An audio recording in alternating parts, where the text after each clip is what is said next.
Emotionally unavailable.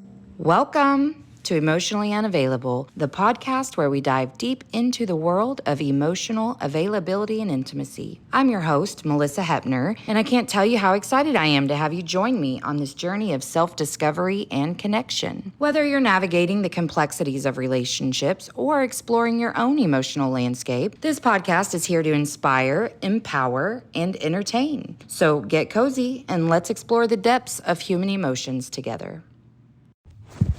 Hello guys, happy Friday. Hope it's fabulous. Today's conversation, oh my goodness, we had so much fun. It was lively. Nejma, I did not get fucking pronunciation of her last name, so I'm not going to try to butcher that, but she is a modern priestess and mentor who empowers women to stop dimming their light to fit in, be their true selves, and shine their goddess within so they can experience levels of love, joy, and fulfillment they never thought possible. A former pharmacist and Tony Robbins coach, she has studied various coaching and healing modalities and was certified as a clinical hypnotherapist, NLP master practitioner, and was ordained as a yoga priestess. She's the founder of With Kind Awareness and the creator of the Sacred Undressing Journey. You can go to withkindnessawareness.com/sparkle. Of course, that will be included in the notes, and access Sparkle Masterclass for free because dimming your light is no longer an option. In this 2.5-hour masterclass, you will connect with each of the sacred 4 archetypes, understand the sacred undressing journey, and discover how you too can shine your goddess within. So like I said, Nejma was a real treat. I thought it was really cool that she used to work for Tony Robbins, but that was the least interesting thing about her. She's very fun, very lively, very she's beautiful, but very good and great energy, loving, kind, caring, compassionate, all the good things. So anyway, I hope you guys love this episode. I loved getting to meet Nejma, and that's all for me. Hope you have a great weekend. Thank you for being here. I love you so much. Here's me and Nejma. Emotionally unavailable. I was muted for some reason. Okay, thank God. Hello. And sometimes that happens because of me, and I'm like, what did I do really? now? Because I'm looking and all the culprits are not there. So I'm like, what did I do? What did I do? Technical I love issue. your No. How are you today? I love this picture behind you Wonderful. too. Oh, thank I have you. a dandelion tattoo. Oh, look at that. Yeah. This is so cool. I was reading your profile. Mhm. I'm really excited for this conversation because, well, I'm all about women empowerment, you know. But yeah, it sounded really interesting. So you were a pharmacist in your former life? That's right. That's right. Is that how you say it? Because I always say that in my former life. Yeah, in a past life. Was it this one or the one before? Yeah. Yeah. And then I worked with Tony Robbins for just under 2 years. Wow. And just decided to follow my passion, really, and my calling, and just kind of burn my boats and go on the solopreneur journey. Yes, baby, that's what I'm doing too. That's why I feel this instant connection, because when I read your profile, I was like, oh, that's right. Because it's been a minute since we booked. I was like, oh, this is me. I keep meeting reflections of me that are just different parts. I think that's how it is. That's how it is. And actually, since I wrote my profile, we totally can do that if that's how you're prepped, but I have evolved my business. I don't prep, so don't worry. Okay, cool. No, no, that's not how I work. So so I'm creating this brand new branding around. So what I realized is I'm not just working with people pleasers. It's really about letting go of the layers to really shine our goddess within. So my new thing is I'm calling the Sacred Undressing Journey. Oh my God, I'm in love with that. Yeah. And so it's all about also when I looked back and I said, how did I do it? Like, what is it? And I realized that really what came to me, a kind of a download, so to speak, but really looking through, is 4 archetypes. So I call them the 4 empowered feminine archetypes. Okay. And I really kind of build the structure. There's the queen, warrioress, lover, and mystic. And they're really kind of I see that going on a spiral path. You go through and then you go through again another layer, and until you reach the summit, which is kind of your goddess, like your full shine, and you Right. undress along the way, more and more layers. And then all these archetypes are kind of initiations because they each have a specific wisdom that helps you on the path, if that makes sense. I'm going to start muting anytime I'm not talking because I heard an echo for a second and I cannot edit echo out. So Okay. I'm just telling you that in case you see a mute sign, but it's not for any No reason other worries. than feedback. But that is beautiful because did you just come to that like in the last 6 weeks, like during the Yeah. eclipses and stuff? I would say yes and no. I think it just kind of Culminated? I kind of decided because it's been a few years since I know about the archetypes, but you know how it is. You start with the known. Let me start with what I've learned, with what I've done, and then my thing, I'll keep that for later. Like once I Yes. do and I'm successful, then I'll just play around and bring my thing because it's not anywhere, right? It's I got to get a coming from me. brand. I got to get recognition. I got to get, baby, I already know. Me too. And now I'm Me like, too. no, I think Now's that's the I don't time, wanna right? yeah. I was looking at Instagram profiles and like to get inspired, and I just felt like I'm just gonna look like another one of those. Yep. I need to step So into you the got to the place uncertainty. that I did, which is like, first of all, there is no other me. I'm the fucking magic. Like, y'all can be magic too. I'm not trying to dim anybody else's light, but I'm certainly not dimming mine anymore because I'm comparing it to something else. And I loved how you said this was the thing. I forgot, but this was the thing that stuck out of me out of every line in your profile bio Yeah. was people pleasing is sneaky. But it wasn't really the people pleasing, it was the word sneaky, and how much shit I'm still uncovering and unraveling and untethering myself from that is so sneaky. I don't say the things that I used to say to myself. I'm really careful with my language, both internally and externally, but all of a sudden I'll be like, wait a second, I'm mad at myself because I wasn't perfect. Again, I thought we were better than that. Like I thought I'd gotten over that. And then like kind of getting to this place where I realize every part of who I am, even the parts I have turned away from the most, all of that is what makes me magic. There is no weakness inside of me. Those things that I perceived as a weakness or failures or missteps, that they are all a part of what makes me me.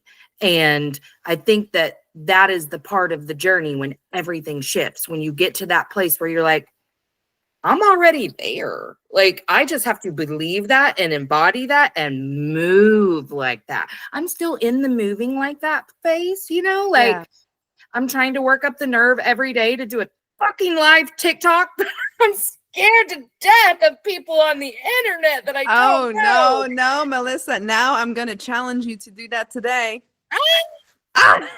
And you gotta tag me. Oh no, I'm not on TikTok. You gotta just let me know. I have been doing lives on Instagram with other people Good.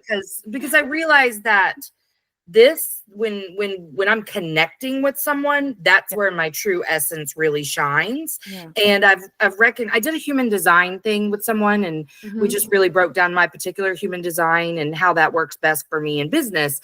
And it is my storytelling that really attracts people to me.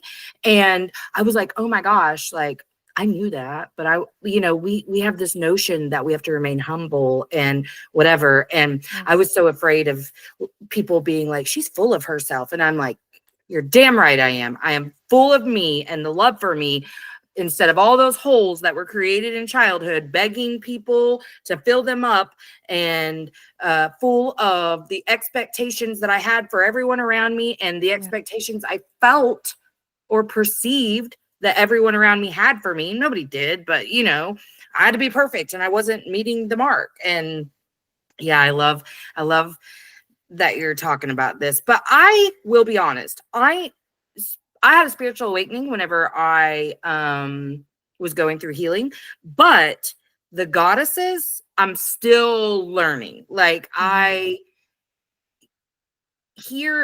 follow a lady who talks a lot about, Aphrodite and Hecate, just like lots of people. And I haven't learned to work with any of those energies because I'm like, what does that Yeah. mean? And I see that Well, all the when I time. use the word goddess, I'm not necessarily speaking about all these different energies because all the different goddesses, if we look at it that way, they're different aspects of the feminine.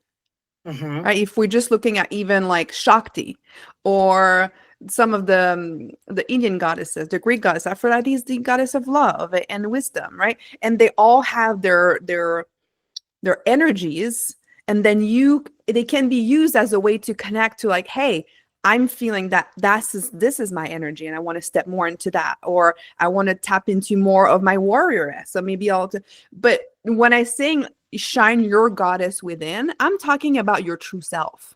I'm talking about your soul. I'm talking about, the true you that's just been buried underneath layers of conditioning and limiting beliefs and coping mechanisms and false identities and things we think we should or shouldn't be, all the perfectionism. And we're dimming, like you said, expectations. We dim in our lights. We want to fit in a box. I spent a lot of my life like massive people pleasing. I had generalized anxiety disorder. I really struggled with being with people. I became a loner because being with people was too much in terms of like expectations, I'm wanting to please. I had this shield up, so I was always assessing. So that in itself is freaking draining. Plus, I got super reactive that, oh, please love me underneath. I'm not lovable. So I'm always looking on the outside for some proof that I might be instead of working from the inside out. And so we're dimming our light, but as we release layer after layer, because it's a journey, more and more of this inner light that's already there is peeking through. Like we don't need to become anything. We just need to release what's not Love us. that. I love that because it's so funny. I have talked so much about this very thing on here because it's been a real evolution. It keeps cycling through. Like I keep having this exact conversation with myself every few months and learning more and integrating more. But it started with realizing that I had spent a lot of time future self journaling about wanting to become this very zen person, just perpetually unbothered. But I had just learned how to use my voice and like harness my fire. And I was like, I don't want to extinguish that. I like that I'm an advocate for myself, for others, and reconciling all the parts of me instead of thinking I needed to be one thing and one thing only. And then recently it's been sometimes, because man, when you say reactive, I lived in a very reactive place from the time I woke up to the time I went to sleep. And so that really resonates with me. And I did really strive to be less reactive because I was hurting my own damn feelings a lot. And it was driving me insane. But now also I'm like, I've accepted, my phone's going nuts. I've accepted that I am never going to reach a place probably where I don't sometimes act like a bitch to my husband or sometimes yell at my kids. You know what I mean? Like I have been on this very steady journey of thinking I was going to reach that destination where I was going to harmonize a lot better than I do. But I am so dynamic in every piece of who I am. I'm never going to be that thing I thought I was going to be, but I'm so glad because I couldn't be the magic that I am if I was trying to like stay calm all the time. Like I'm not a fucking calm person. Am I at peace? Yes. Am I experiencing daily joy to the fullest? Yes. But peace for me does not look quiet. And I thought it would. I thought I was going to reach this place where like, I no longer wore shoes because I didn't want to crush ants the way I heard about Buddhists or something. You know what I mean? Like I really did. Because to me, I was just looking for a way to stop the pain. And I thought the pain was all these different parts of me. And they're not those at all. And you might even also surprise yourself.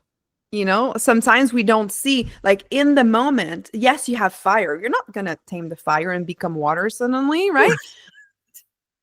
But there's an alchemy that's possible still. Like, could you, in your own way, in the own essence that resonate with you, maybe not how you thought it would look like, bring the calm monk with the Right. fire. And I think I Right? have figured that part out, is like it, well, kind of like manifesting your desires anyway, is that it doesn't usually look the way you thought it was going to look when you were manifesting it. You know, like I was like, I want to create a life that I'm in love with. I am absolutely in love with my life, but I thought that that was going to include a lot more money.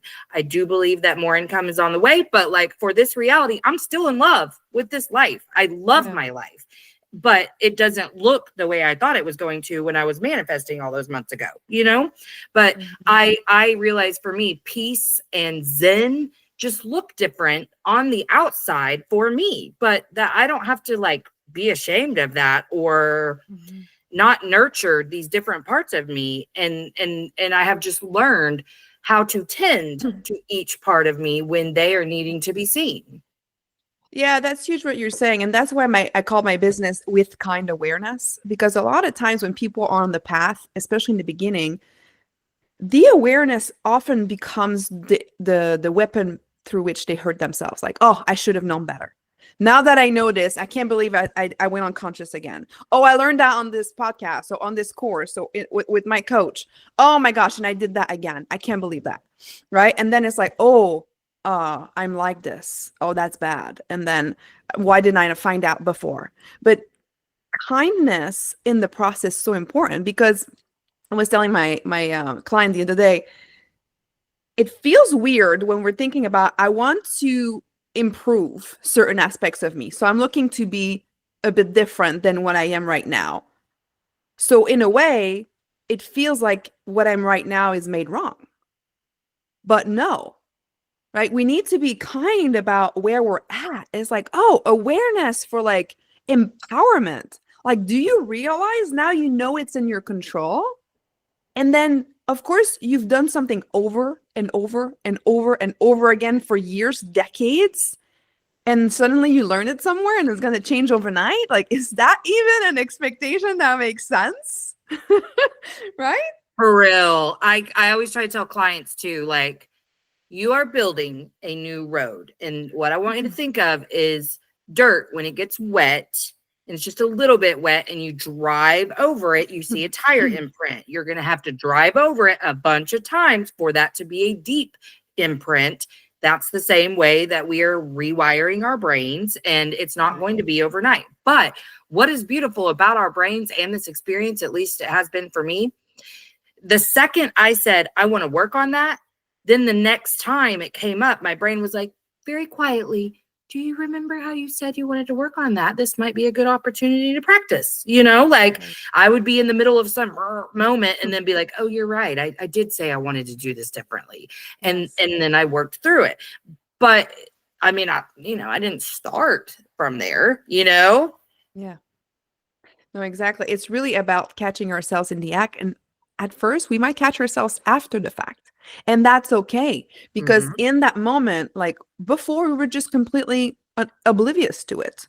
Now we know not to hit ourselves on the head, kind awareness, but to be like, oh, okay, what can I learn from this? And what I want to do next time? What do I want to do differently next time? And then maybe you catch yourself after the fact again, but maybe it's sooner and sooner. And at some point, just like you said, your neurons, your brain's going to be like, ooh, oh, wait, I know this. I'm in this moment. Okay, what did I say I was going to do? And then you start practice. And maybe at first you realize in the moment, I've had this.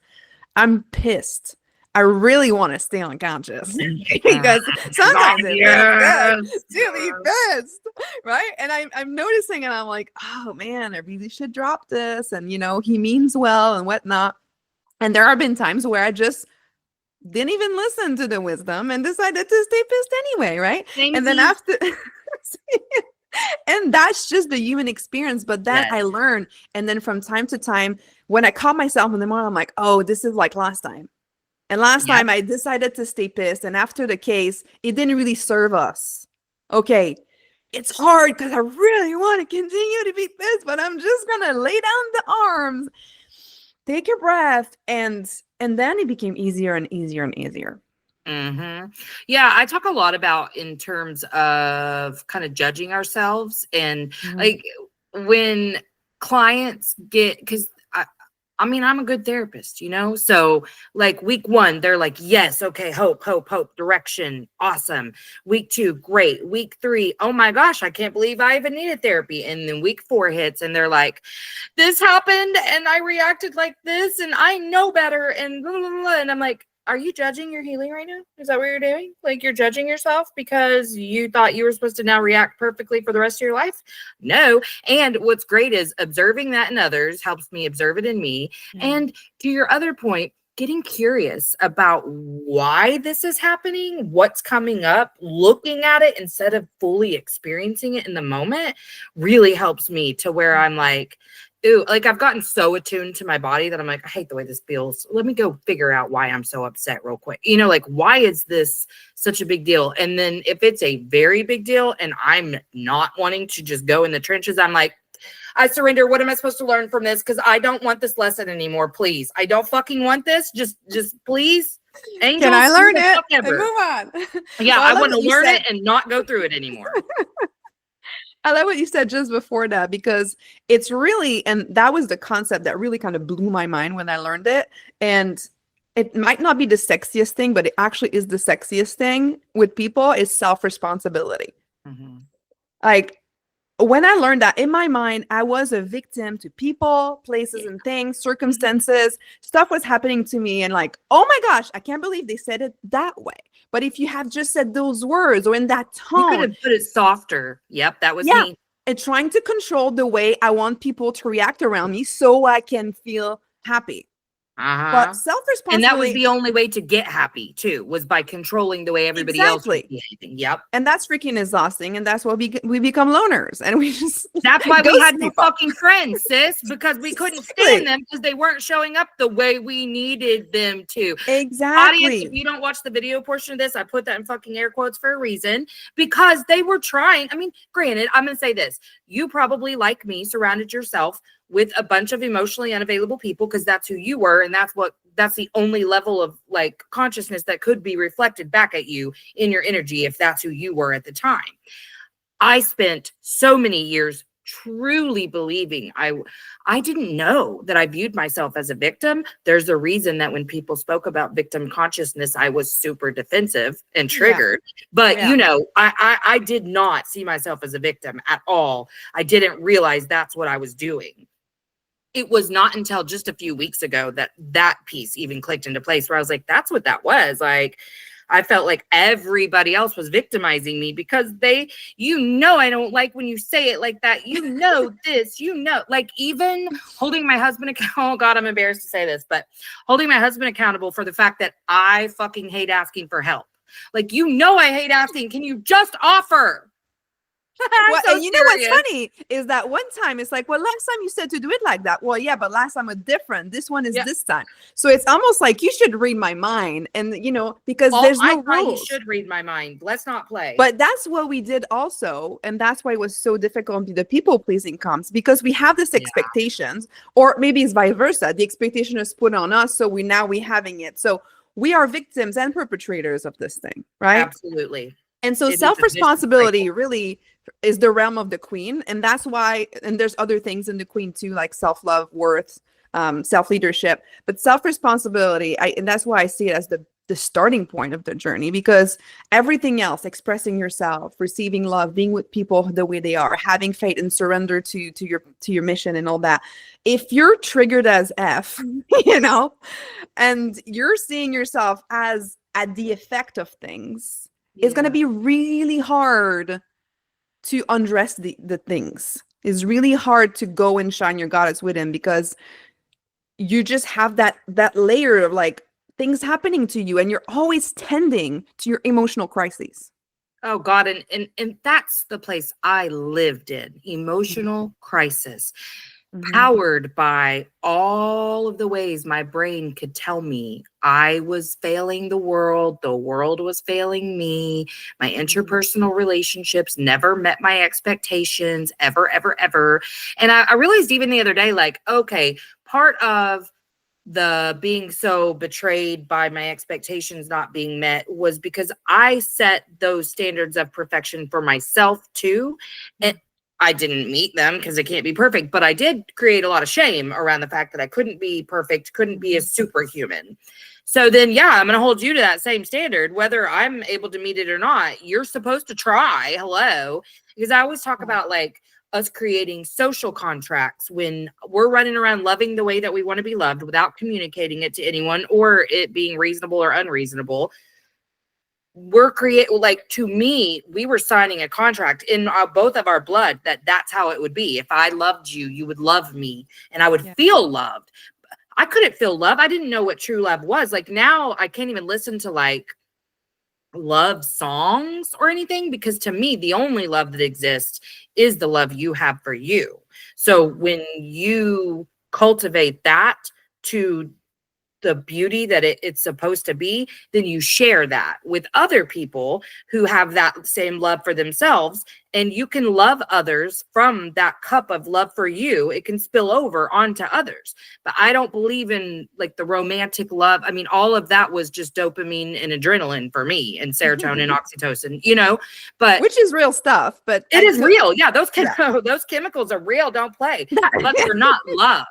And the idea of like the slow burning relationship is so beautiful to me now, because that is about you know, alchemizing both energies together and being individuals on the same path. But it's not about you complete me or any of that stuff. You know what I mean? Like I just had such a fairy tale notion.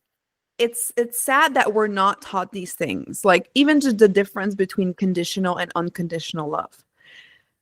I know my parents and some of my close people in my life that love me no matter what, but it's not how it's showing up. You know, I grew up in a family with two different religions, divorced parents, and so there was a lot of religious pressure for me, especially on my dad's side, and I wasn't feeling aligned with that religion, which was creating the issue. And I was feeling so much my whole life like I was almost fighting to be recognized and to be loved for who I am, and it created all these issues as opposed to starting to love myself, right? But we're not taught this. Like and that's why there's issues, is that I'm gonna love you for as long as. I'm gonna love you if you meet my needs in this specific way. I'm not telling you how, right? And then we do that with ourselves too. Yeah. I'm gonna love myself as long as I'm perfect, I don't make mistakes, and everybody loves me around me. I mean, it's not unreasonable, right? Right. Totally right. Yeah, that's what we're supposed to do. No, exactly. And yeah, I think maybe too, this is just a thought I'm having, the more in search of unconditional love that you are, the more you are needing to provide that for yourself. Most likely. And you know, the funny thing is, along my journey, there's been so many people told me like, why do you keep relationship with your dad? Just cut him off and da, right? And we had periods where we weren't talking and all that. And now that I've done the work, that I've gone through this spiral path and really started to like release the layers. And one of the things was that unconditional love towards myself. Now I'm actually able, like nothing has changed in how he's behaving, right? There may be less fiery because I'm not as fiery. So, you know, of course, but he has the same ideals. He has the same perspective and the same, in my mind, limited view of certain things, which that's just who he is. And so what I realized is I was asking him to accept me the way I was, but I wasn't accepting him the way he was, how he's able to see it in his own view. Right. So when I was able to actually come from the inside out, cater to myself, let go of the layers of shit that was just kind of like keeping me stuck in this place, now I'm able to be with him however he is, making pressures and stuff. And I'm not triggered by it anymore because I don't make it mean something about me. Right.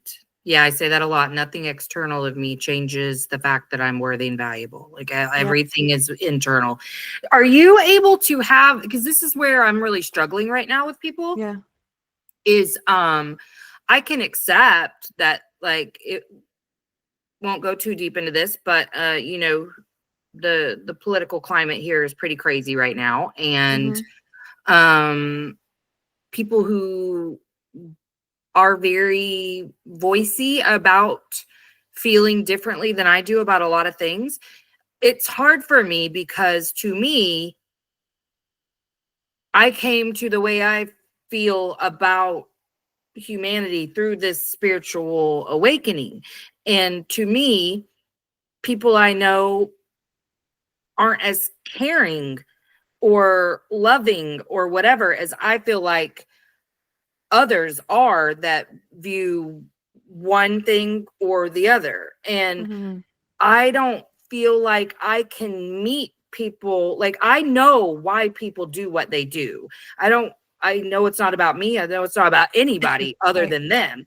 But how do I then like still have a really deep, meaningful relationship with them when we're not at the same level of consciousness? You know Right. what I mean? Yeah, and that's a question that a lot of people have, and it's difficult to answer without the specifics. But I will say that in general, it comes with, first of all, looking at if you're triggered by them doing that internal work, right? That self-responsibility, right? It's not like, well, they're not as caring. They should be as caring as me, right? Oh, okay, hold on. What's over here? And then, okay, if I want to practice unconditional love, right? How can I love this person as they are? How can I even, like, taking it a step further, that's more of the mystic here. Like, I know you've been working a lot, so Yeah. perhaps that connect with you, but there's this practice where you see people and you say, just like me. Like, there is a way that this person is just like me. Maybe they're afraid. There's Maybe a they're lot of looking for ways they're control. just like me. A lot Exactly. of ways. Yes, exactly. Because when you do that, suddenly there's no more separation. They're just Yeah, and expressing. that's what I want, is the lack of Yes. separation, because Yes. it's, I guess in some ways I do feel like my way is better because they're so fucking uncaring about so many things. Like, all they care about is this one thing. And I'm like, but like, it's just hard for me because, oh, maybe this is it. Maybe I feel like they can't see me if they are so in stark opposition on so many issues, then they can't see me. So How maybe can you? that's really where I'm Yes. struggling. Brilliant. And now the next question is, how can I see me even more? Right. Yeah. I'm vegan, and initially when I became vegan, it was all for me for the animals. And I started to see some horrible images and things like that. And I Yeah. was very righteous about it. Like, I didn't necessarily want to impose it on people, but if they Yeah. asked me, I didn't understand. I'm like, dude, they're torturing the poor cow and you're okay with it? How can you be okay with it? I Right, just right. did not understand, right? So I'm using Yeah. kind of a similar context to not go into No, politics here. it's a very good analogy. But then I went on a training. It was 3 weeks overseas, took me out of my environment, and I released a lot of layers there and like grew so much.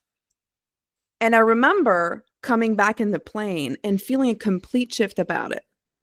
Like, now it's not that I'm like, sweet. Like, yeah, I still have the emotional. That's why I keep being vegan, because for me, that's the right thing to do. But Mhm. then I'm able to be with others who aren't, even others who make fun of me. Because here's the thing, people don't like feeling like they are wrong. Yeah. And so they might laugh at me, put down my beliefs, but not because they want to put me down, but because they don't have the inner strength to be able to be with maybe there's something to it. It makes them don't want to change their uncomfortable, ways. so they're dismissing you so that they can dismiss their discomfort. Yes. Because they don't want to change because their ways. obviously it makes them think a little bit like, should I? Yes. Should I eat animals? You know? Exactly. And they don't want to think about it. They want to No. be completely content with the fact that they're fucking eating a burger, and you're not. Exactly. But they're not content, so they have to start shit about it. Exactly. And there's going to be people going to ask questions and be interesting, and you have a nice conversation. Cool. But then it's like, what did I make it mean? What was it? And then I realized my righteousness was because, of course, I cared, right? But there's also like, I don't want you to think I'm wrong. Yeah, absolutely. No, and oh If I'm God, I was honest, the I wanna be worst freaking about right. that for so many years. on a lot of things, so I fully resonate with the opposite side. I guess for me, because of politics, I was really cool with live and let live up until the ability to vote in legislation, anti-abortion. I'm just going to say anti-abortion legislation, right? I'm sorry, I'm very against anti-abortion legislation. So what I So would suggest it just there, affects me, and that's where I get upset. yeah, and it's totally fine. So can you be in your fire, right? And noticing the difference between fiery and upset. I know Yeah. it's kind of tricky, but there's like that distinction. You said, yes, I know you know, right? Yeah, So, yeah, because you're an advocate. it's clicking. You want to Yeah. stand for stuff, right? Mhm. And then the next level for you, like is letting go of the upset and demeaning and staying in your fire in the advocation. I don't know if that's You're a word exactly of right. the thing, right? Yes, Because you're you can be exactly right. curious. You can be curious and say, hey, I'm really interested, not like a fake curious, but like, but No, what yeah. about these women who XYZ and da da da? Like, what are your thoughts on that? And just trying and not trying, but having an intention to understand their point of view. And once you have that, having an interesting conversation, because if you come to the conversation, unless you're going like to change legislations and like, of course you're going to, but if you're having with friends conversations, if it's more like, let's have a conversation of me wanting to understand, how can someone believe something so opposite to what I believe? Yeah, it's so hard because I feel like I can understand how, but I haven't extended that understanding to meet compassion for that. Yes. Does that make sense? Because I get it. I really am. I have always had a very unique gift of being able to see all sides and why people do what they do. I was just having a conversation about that with my oldest about vaccines and why some people choose to and some people don't, and da da da da. And he was being his 22-year-old self and being very militant about his opinion. I was like, and you're allowed to have that opinion, but I'm telling you why I can't hate somebody who makes this choice or that choice, because I can understand why they would make that choice. And I told him, people, our brains are designed to keep us alive, and that negativity bias is very strong. I was a person who was afraid of medicating my ADHD child for way too many years. And then I saw when I worked in a school that it can work for some kids. And my kid needed that medicine really bad. And now I see what a fucking difference his entire life is because I chose to give him the medicine. I was very afraid of it. I had very stark opinions about it. I have complete different opinions, but I can still understand the mama who's not going to medicate her child. I can fully understand that mom. I'm not going to hate her for that. But with like issues like abortion, specifically abortion, I can understand why that's your opinion, but it still pisses me the fuck off that that's your opinion, because your opinion is now going to be voted into legislation. So it's, I haven't, I'm not going to say can't, because I can feel it on the periphery, but I haven't been able to bring my compassion over to that particular place yet. And I think the thing listening to you is that perhaps some of that resonates. You're feeling powerless. Yes, that's exactly, that must, I haven't recognized that, but you're exactly right. It's like, I don't know, like an animal in a cage. Like, oh my gosh, there's nothing I can do about it. That is how I feel. Here's the question. I don't know if there's an answer, but if you feel strongly about it, one thing is, because I think it's Eckhart Tolle said that, like if something upsets you, there's 3 things you can do, right? You can either accept it, change it, or walk away from it. Everything else is madness. And you can see that, right? Exactly right. So if you can't accept it and perhaps walk away from it, it could be a different state, whatnot, right? And that, or is there anything that you could do? So you know, if it really matters to you, so you know that, you know, I've done everything I could to support this cause, something that I really believe in. Yeah. As opposed to staying in this madness of feeling powerless. Yeah, you're exactly right. And I haven't done shit is the answer. Let's be real. I have not done shit because I'm only just now brave enough to talk about it publicly. Right. I mean, I live in Oklahoma, so, you know, I'm in a red state, and, you know, it's banned here. And that was kind of the beginning of the end for me with a lot of relationships, because I just couldn't. I was like, no. But yeah, I definitely hear you. And definitely feel where I need to make some shifts, because that was the thing, is that I really, the new thing for me in part of the healing was the more I loved myself and gave compassion to myself, I could now extend that to everyone else, because I do it too. Everything that I was pissed at anybody else for, I was like, I do that too. Shit. You know, like, and yeah, I mean, it kind of sucks that that's the only way I can have compassion for you, is that, like, I understand I'm a human too, but it was an evolution. I had to get there. I had to arrive at that consciousness before I could understand, like, I'm just a mirror and they're just a mirror and we're all just doing the same shit and it looks a little different, you know?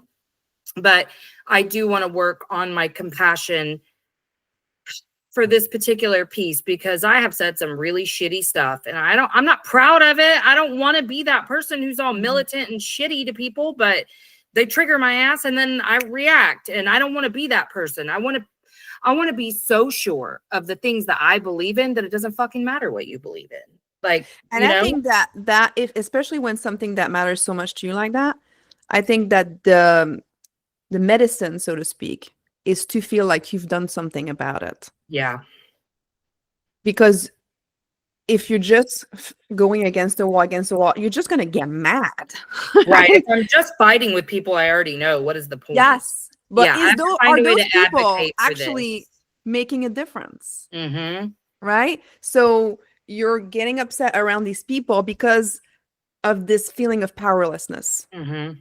If you take it upon yourself, like, you know what, let's be resourceful. I mean, if you don't like it, you can change freaking countries. I'm not saying do that, but yeah, you know, but there no, are other ways. options. But it's the same as when I hated my job but felt stuck there and created this entire mental health crisis for myself because I was too fucking afraid to leave the job. I was really afraid of being where I am now, which is currently still, you know, trying to earn income and struggling to make a car payment on time. You know, that's a very different life than what I was living, but that life was miserable and this life is not. So I'm willing to take the good with the bad, the ebbs and the flow, the highs and the lows. Brilliant. But at the time, I needed the security of a paycheck.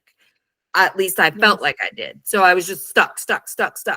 And then one day, you know, the pain of staying the same became greater than the pain of change, and I made the change. But Brilliant. This is an area where I guess I haven't applied that thinking, but that's why I asked, because I'm like, man, I want to get over this. Like, I just want to move past it. I don't want to be mad. I don't want to be anything. Well, that's why, you know, you're a therapist, you know, like that's why we need a coach or a therapist, someone on our side, because even if we're evolved, like coaches have coaches. Tony Robbins has like 6 or 7 coaches at a time. Yes. So you can see your own blind spots. And actually, the more evolved you are, sometimes we kind of tricked ourselves in like thinking like we are evolved and it's the right way. And sometimes someone says something like, oh, the sneaky you were talking in the beginning. Yeah. It gets sneakier. The more evolved we are, the more we have released layers, the sneakier this thing is. The more we need under support. A deeper layer. So you're like, oh shit, I didn't even know that was under the mud. Yes. And that's the point I'm at right now, is where I'm uncovering really earthed stuff where I'm like, oh, I had no idea that was there. And learning to not assign meaning to things and to stay centered in the things that I believe in, which is that nothing external of me changes my worth or value as a human. I'm in love with myself. I have compassion for myself. I'm in peace. I'm in joy. I don't want random political conversations to shift any of that, you know? Yes. Yeah. It really all comes from within. And that's the beauty of it. Like, even like we're triggered or upset. Like, and when we do the internal work, then we can start like, okay, how do I communicate myself? How do I stand for something? Like, where do I want to take action that is aligned with who I am? But then when we do that, the world is going to trigger us and we go back to the queen, right? And we do the work. And that's why it's a spiral. Like, we always come back to it and unlock another layer and another layer. But it's worth it. Because sometimes it's like, oh my gosh, this freaking endless journey. Are you kidding me? Like, I'm not sure I want to take it. But it gets better and better. And I don't know if you feel that. Like, other layers of joy, happiness, peace, even bliss. Like, oh my gosh, I didn't know it could be that good. Yes. And again, that's kind of the point I'm at, is where, like, you know, I told you I kind of recycle the same shit every few months. And I'll be like, wow, I didn't think I could relearn that same lesson in such a powerful way. It's at a different level now. Yes, it's totally. I'm like, I mean that from a totally different place than I did before, because you'll hear me say the same stuff, but I don't mean it the same way I did 6 months ago. Because Yeah. I love that in my surrender to the universe, whatever, that I get these like aha spiritual revelations all the time. I mean, I'm constantly leveling up, and this journey is so beautiful. But I think that's why I thought there was going to be a destination at some point. But now I'm along for the ride. Like I'm just Exactly. But I do know that I feel a divine calling and purpose. So as long as I feel like I'm living within that, I'm good. Like, because And I this don't is get to so control important. the outcome of anything. So I'm just going to control the part I do, which is how I live my life. Yes. And that's so huge because I think a lot of women that might be listening, like they might be at different levels of their journey. And I remember in the beginning, there's kind of like that silent ache, when you're not really in your purpose. And for me, it's like I had the husband, the dog, the house, and the suburbs, like pharmacist on freaking paper. My life was perfect. But I still didn't feel fulfilled, like something was missing, but I did not know what. Yeah. I was not on the journey yet. I was still like pretty reactive, like listening to, and so it really sometimes starts with that. Like, and it's sometimes it feel like, oh, I feel guilty. Like I should be grateful. I should be grateful. But then these are signs that if you felt that, that could be a call for purpose. Mm-hmm. Because somehow in your heart, in your core, right, there's a desire of doing what you came here to do, what you want to do, and what you're aligned to be doing. Although sometimes we might not know it for years because there is a path of uncovering and learning, and all of this is actually what we need to learn so we can then fulfill our purpose. Absolutely. I see the purpose in the path that I took, because what I'm doing now, I mean, I want to do it on a bigger scale, but this is what I always want. Like as a child, this is the life I would have dreamed of, But when I was working in a school or working in hospice felt like a calling. The school felt like a calling. So I know that it was a part of the path, but I would reach this point of extreme dissatisfaction and I would move to the next thing. I mean, I still do very part-time work for the same hospice, but I knew like, okay, I need to put this to bed. Like going in people's homes, doing all the stuff. I was just done with that. And then working in the school served a purpose. Like it got me the hours to be able to get licensed, all of that stuff. But I always knew this is what I wanted to do, but I was too afraid. And I think a lot of people too, especially if they feel like their purpose is through like entrepreneurship, you think, like I hear this all the time, I'm sure you've heard it too.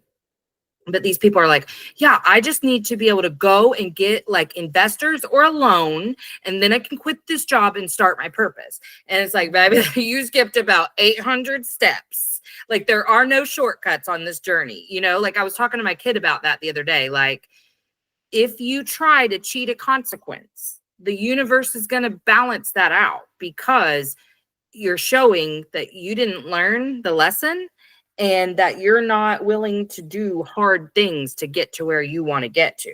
Yeah. And the whole point of all this is the willingness to do hard things so that you can learn the way you have to learn.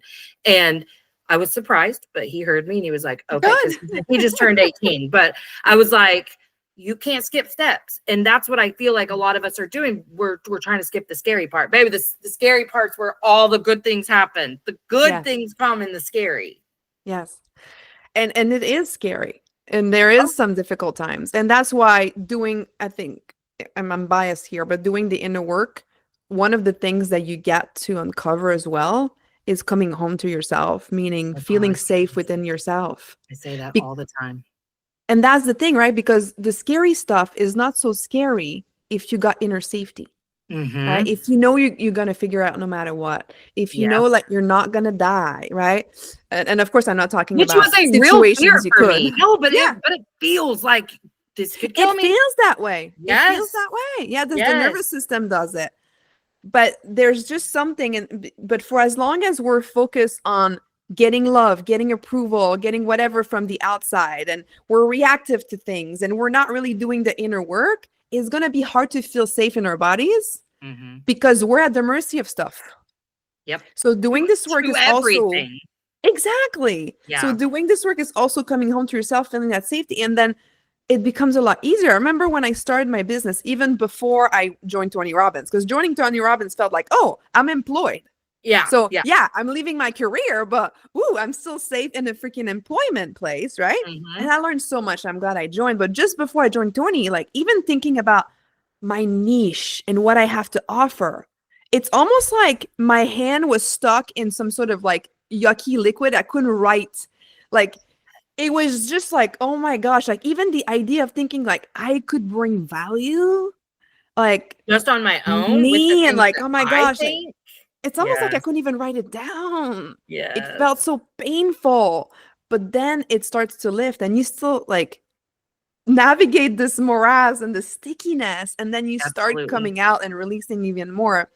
And what I was going to say also from what you were sharing is like, of course you weren't happy in a job, quote unquote, like a job, like, because I can tell you're a leader and you're an Right. artist, right? Yeah. So that was the same for me. Like, I was like, I love Tony's mission, but like, I need to be my own boss. I need Yes. to be able to be creative.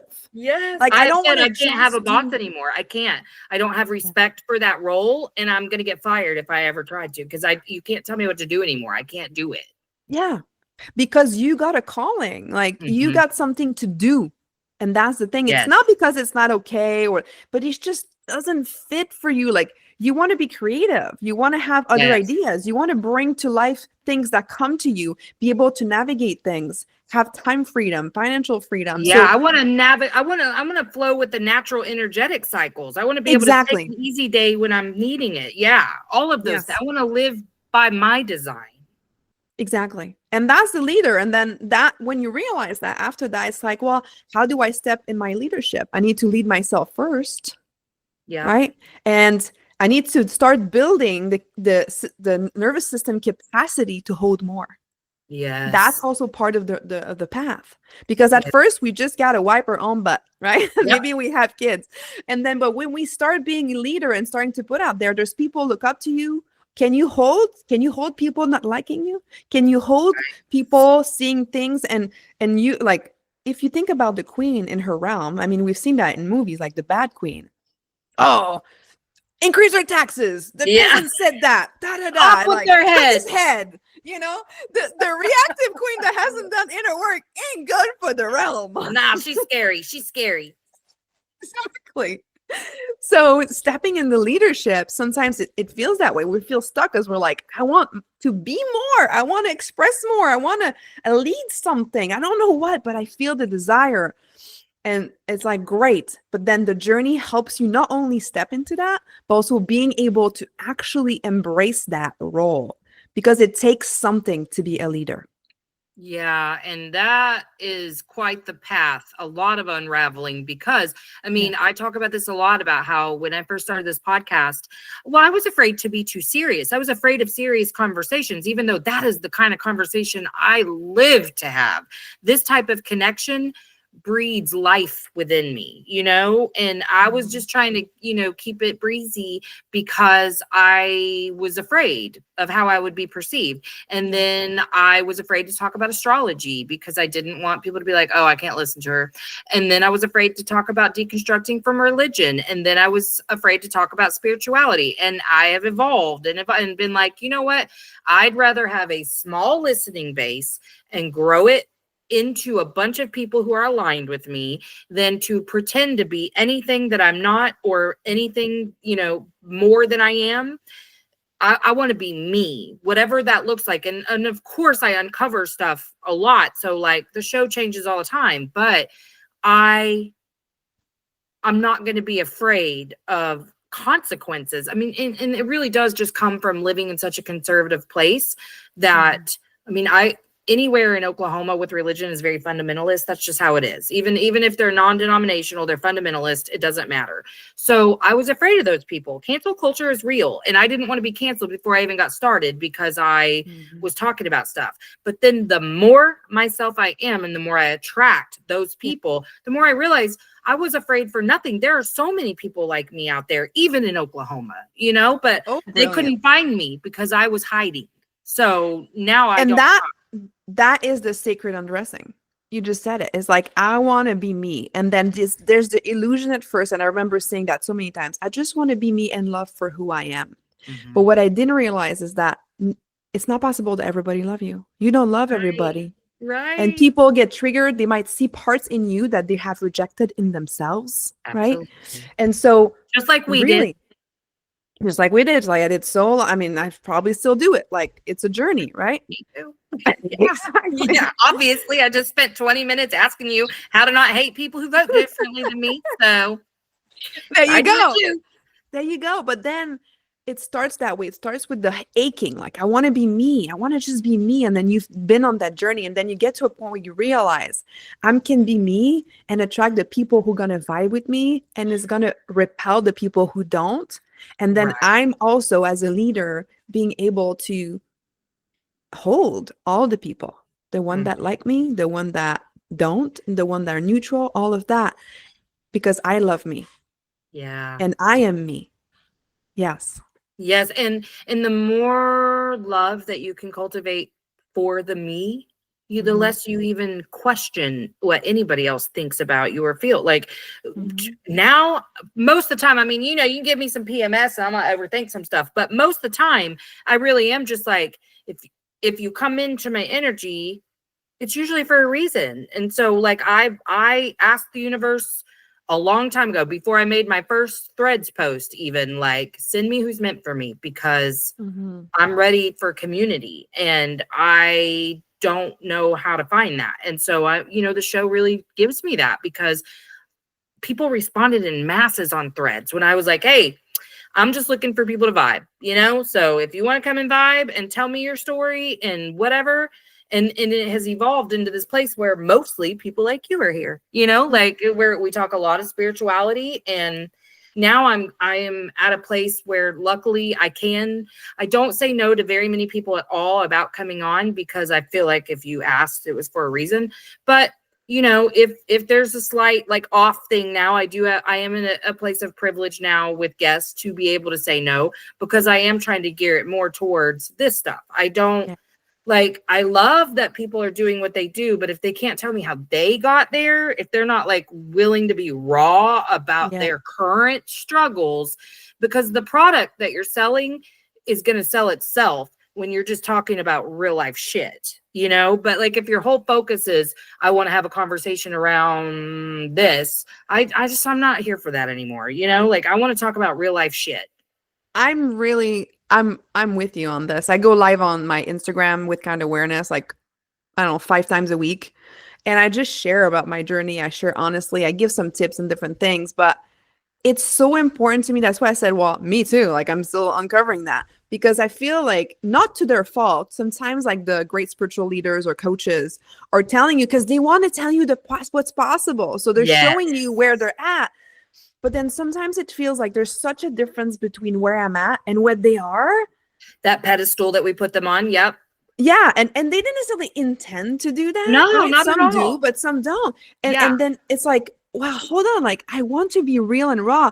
Just like when I gave birth to my son, okay? And I struggle with breastfeeding, and I know my nipples were peeling, like TMI, you know what I'm saying? Yes. And I was just sitting there crying. I had a C-section because he was breached, and of course, recovering from deep abdominal surgery, like, mixed with Pretty everything big in deal. Yeah. pretty big deal. And I was just sitting there like, no one told me. No one told me it was hard. Mhm. And I felt so wrong, because you see maternity and the baby.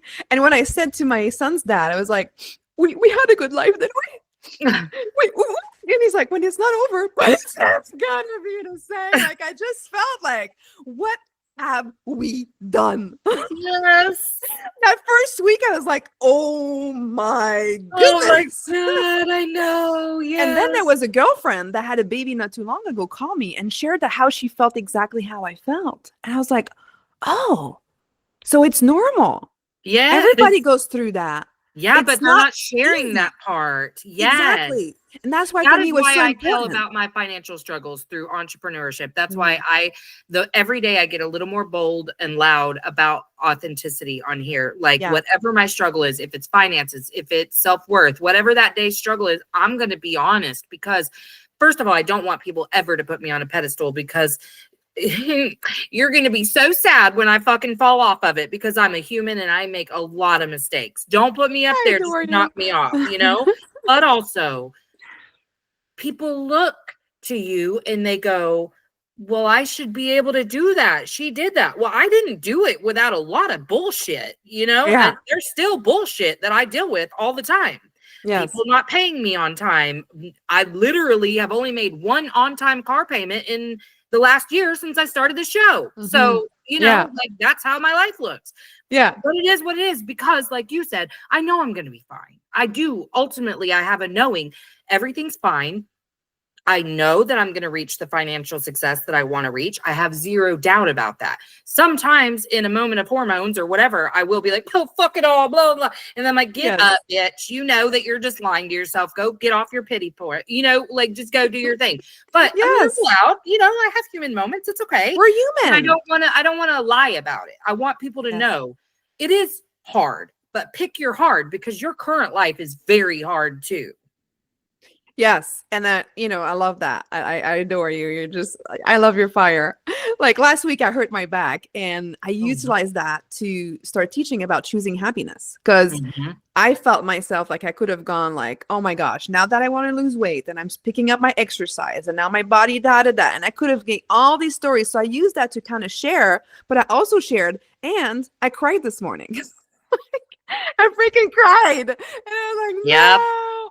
And then, I chose it because it's also showing like how not only I'm human, but it's not just like, look, I'm human, I'm messed up. We're all messed up. Cool. Trauma bonding or whatever, right? Right. It's like, yeah, it's messed up. I'm in pain. It's difficult. And I made the difficult choice. And here I am, makeup on, all of that. I figured it out, I couldn't walk. I was holding my husband's arms like a gosh, walker, bless your heart. Yes. going to the bathroom. Ooh, I know You back know? pain. Yes, yes. Oh Lord, yes. But I did it. And I was like, you know what? No, I'm going to choose happiness. And this is just another initiation. And Yes. this will pass. I'm going to heal, Yes. So, yeah. And it really Man, feels that's so sometimes like beautiful. in a struggle, it feels like it's never going to change. Like there's kind of like this fear of like the permanency of things. Yeah, yeah. Those big words never and always pop up real quick. Yes, that's Mhm. true. My Yeah. 8-year-old, you never do that. You always, I'm like, wait, You hold on. always take their side, is what I get a lot. I'm like, well, but can we just take some perspective here? Right, exactly. I'm like, Oh, when he says, I never had that meal in a while. Well, obviously you had it before if you say that. So I don't know where the never comes from. exactly. Oh my God, kids are so funny. Yes, I So totally. Yeah, funny. and I mean that's our inner child raging at us Yes. sometimes. You know, Yes. I get it, and that's why I just want to be open about it. I don't want to hide any part of Yeah. myself. Like there really is a very thin line, if at all, between who I am in my private life all by myself to who I am on this show in front of client. Like when I meet a client, or especially if I'm taking on a teenage client, I will talk to that mom. I'm like, go look at my Instagram, go look at this, because Yes. I want you to know who's going to be talking to your kid, because I don't want to establish a relationship. And then you find out I'm not a Christian and I'm not this because I live in Oklahoma, Okay. you know. Yeah. I am not. Like, I'm going to tell you right now, this is who I am. And I don't like, I'm not. Go make sure that you hear me cussing on my Instagram and stuff, because I'm going to cuss with your 17-year-old or whatever, because I'm going to be me. But I'm really good at my job. So if like, I wouldn't pick a different therapist, I would pick me, but I'm not going to be hurt if you don't. Please go look and make sure that I Yes. feel aligned with you, because I'm not going to be anything other than this, because I spent a lot of life, 44 years, well, 43 and a little bit, because I'm almost 45 now, but being someone that other people taught me to be and not who I Yeah. wanted to be. So I don't change very much based off who's in front of me.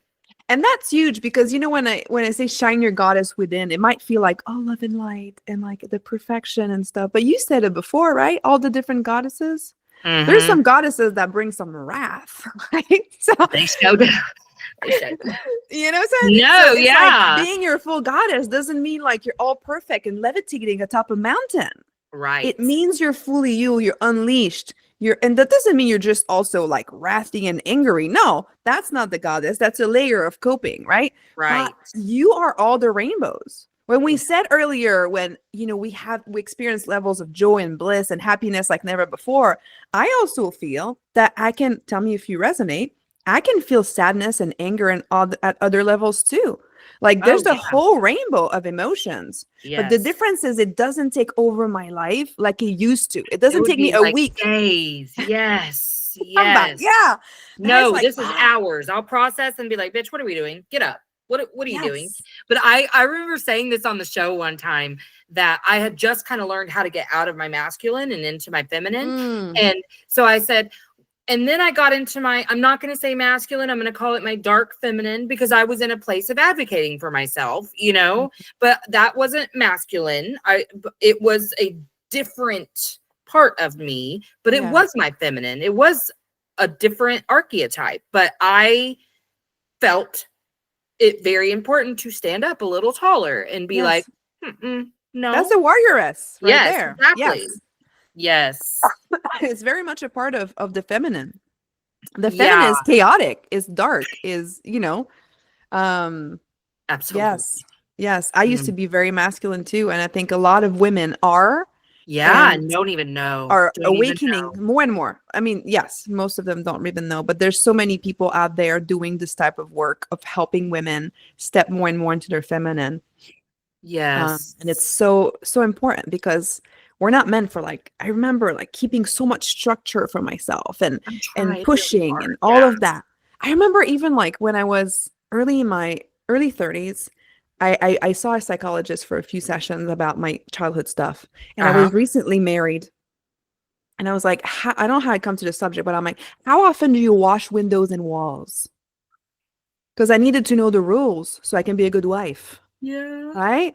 And she was like, well, how often do you want to wash them? And I'm like, and I remember being like, what is she talking about? It's not up to me. What is the rule? What's the rule? Exactly. And what if I never want to wash them? And she's like, then don't. I was like, whoa, she is messed up. Okay, woke. Can't do that. That was hilarious. But there was but I felt asphyxiated in my own castle of rules and when I realized I was doing that to myself. Yeah. Again, the sacred undressing, releasing the layers, the control, all that stuff. Yes, we were just talking the other day about how I used to be like, dinner has to be served at 6 o'clock. And these kids, and then if it was up to my husband, if he heard 6, he wasn't even going to start cooking until about 6:15 because he has time blindness to the extreme. And I'd be so upset. And the world was literally falling apart. My world fell apart every time dinner wasn't on the table at 6 o'clock because I was like, another fucking sign. I'm a terrible ass mom. Great. Thank you for your support. Who fucking said that? But yes, I mean, that's how I felt. Was you say if I ask, you'll do it, but you never do it the way I want it. And blah, blah, blah, blah, blah. Yes. That's all the because victim, I right? needed to feel like a good mom, and that was the only way. Those were the metrics I used. Was my house a show home ready house? Was I cooking dinner and not just hamburger helper or something? It's got to be a fucking real meal where I've used all these ingredients and expending so much energy I don't have. All of these things. I quit cooking actually after my last kid was born. She's much younger than the first two, and I quit cooking for years because it was something I couldn't keep up with. Yes, I just couldn't do it. It was really more like the dishes and cleanup, and I didn't have the capacity to be ordering everyone around and all of that. So I just was like, fuck it. So my husband was kind of in charge of it for a long time since I quit my job, and I've created this safety bubble for myself, and I feel so just calm. I started cooking again. My oldest son is 22. He moved back home last August because he wanted to go back to college, and he his former job was cooking. He's taught me some things, and I just got so much joy now out of cooking. I cook all the time, but because I want to, not because it's a metric of success. I cook all the time because I fucking love to cook now. But- And you realize now, because you've evolved, that you never had to. oh, You put that on absolutely. yourself. Yes. But a lot of times when we were in these times, same It for felt me, so it didn't real. feel like it was us. It felt like No. we had to, that it was coming from the outside. And Yep. that's the freaking like mind blown emoji piece, you It know? wasn't very long ago that I even put all of that together. Like, oh, Mhm. because it's weird how things just unravel a little bit at a time. And then you get there and you're like, okay, I'm sorry, I've kept you over. Will you tell me how to pronounce your name? Yes, Nejma. Nejma. Okay. Because I didn't want to say it wrong whenever I do the intro later. No worries. I have loved having you on. If there's any way yeah. ever that you want to collaborate with me for anything, please feel free to hit me up for that. I love to stay connected with my guests, and I will follow you on social media too. And Yes. I will make you a collaborator whenever I promo the post. So all of that. Okay, cool. And I would just love to stay connected in any way. 100%. Yeah, let's do it. I loved your energy, your fire, and we're definitely, sister Aligned? souls here. Alliance. Yes, I feel it too, for sure. Well, I hope, where are you? I'm in New York. I'm Oh, actually okay. French Canadian, but I live in New York for like 15 years. So you're like, I think you're ahead of time for me. Okay. It's noon for me. Yeah, you're an hour later than me. Yeah, Okay. yeah. Well, I hope you have a terrific Tuesday. Thank you. You too. Bye, Melissa. Thank you. Bye. Yeah. Hey, make sure you've given the show a 5-star rating on whatever platform you're listening to if you haven't already. And check out my website, empoweredwithmelissahepner.org, or my link tree on Instagram at melissa.hepner to check out my latest offers or workshops.